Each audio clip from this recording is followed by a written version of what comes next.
কোর্টে ওঠার সময় নাকি সে বলেছে অন্য কেউ জড়িত আছে, তাকে $2 লক্ষ দিয়েছে এই দর্শনের পিছনে।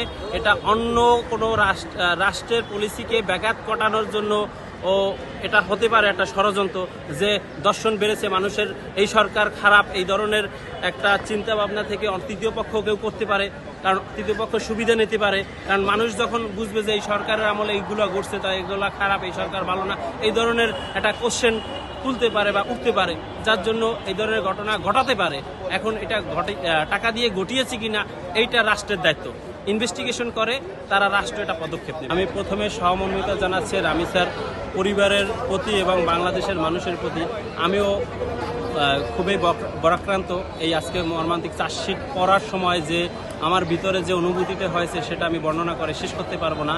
যেরকম তার দর্শন করেছে, দর্শন করে মাথা কেটেছে, দুই হাতের অঙ্গ আলাদা করে ফেলেছে, ইভেন কি দর্শনের আলামত নষ্ট করার জন্য ওই যেখানে মানে দর্শন করে, আমি শব্দটা উচ্চারণ করতে চাই না, ওখানে চাকু দিয়ে খুঁচিয়ে খুঁচিয়ে পানি ঢেলে দর্শনের আলামত নষ্ট করার চেষ্টা করেছে। এই আলামত চেষ্টা করার জন্যও এই দর্শন, এই বিচার প্রক্রিয়ার অনেক বাধা সৃষ্টি করতে পারে।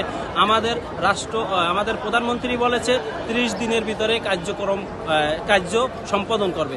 আসলে রায় দিতে পারে, কিন্তু কার্য সম্পাদন করা আমার মতে সম্ভব না। যদি সম্ভব হয় আমি রাষ্ট্রকে ধন্যবাদ জানাবো, আমাদের প্রধানমন্ত্রীকে ধন্যবাদ জানাবো, কিন্তু আমার মতে এটা আদৌ বাংলাদেশের পক্ষে সম্ভব না। এরকম দৃষ্টান্ত দেখাতে পারেনি, আশা করি দেখাতে পারবে, এবং দেখাতে পারলে একটি উজ্জ্বল নজির হিসেবে থাকবে। কেন পারে না হচ্ছে বাংলাদেশের ল প্রসেসিং হচ্ছে ডিউ প্রসেস অফ ল, অনেক লং প্রসেস একটা প্রক্রিয়া, যেটা এইখানে চার্জ গঠন হয়েছে, চার্জ গঠন করলেও 5 দিনে কোনো চার্জশিট দেয় না, এটা দিয়েছে, ধরলাম সুন্দরভাবে চার্জশিট দিয়েছে। চার্জশিট দেওয়ার সময় যদি কোনো গাফলামি থাকে, তারপরে পুনঃ চার্জশিট যেতে পারে, এর জন্য সময় নষ্ট হতে পারে। আবার সাক্ষী নেবে, সাক্ষী আসতে পারে, অনেকে আসে, অনেকে আসে না, অনেকে সাক্ষীটা সঠিক হয় না, আবার অনেক সময় বানানো সাক্ষী নিয়ে আসে, এজন্য লং প্রসেস হয়।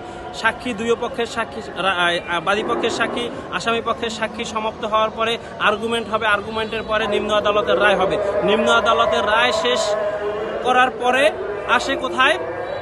হাইকোর্টের অনুমতি। ফাঁসি কার্যক্রমের জন্য হাইকোর্টের অনুমতি চেতে হয়, সেই অনুমতি যদি দেয়, এর ভিতরে আসামি কিন্তু হাইকোর্ট ডিভিশনে আপিল করতে পারে। আপিল করে 7 দিনের ভিতরে আপিল করার একটা সুযোগ দিতে হবে, এটা আইনগত তার বাধ্যবাধকতা আছে।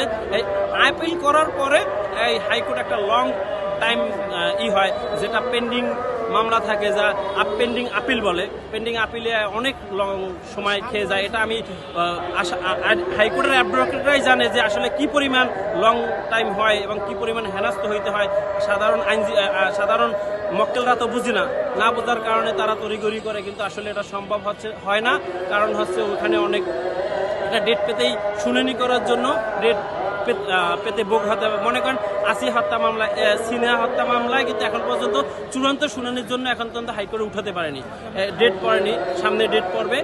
আর এইটা কতদিনের ভিতরে সম্ভব হয় সেটাও জানি না, কারণ হাইকোর্টের পরে অ্যাপিলেট ডিভিশনে রিভিউ ওর আদেশ আছে, রিভিউর আদেশের পরে তারপরে আপনার একটা ফাঁসির প্রক্রিয়া হয়, পরে ফাঁসির কাস্টডিতে ঝুলাতে হয়, এজন্য লং প্রসেস হয়। এটা বাংলাদেশের পক্ষে আদৌ সম্ভব হয় না। যদি সম্ভব করতে পারে আমাদের প্রধানমন্ত্রী তারেক জিয়া, তাহলে তাকে আমি ধন্যবাদ জানাবো।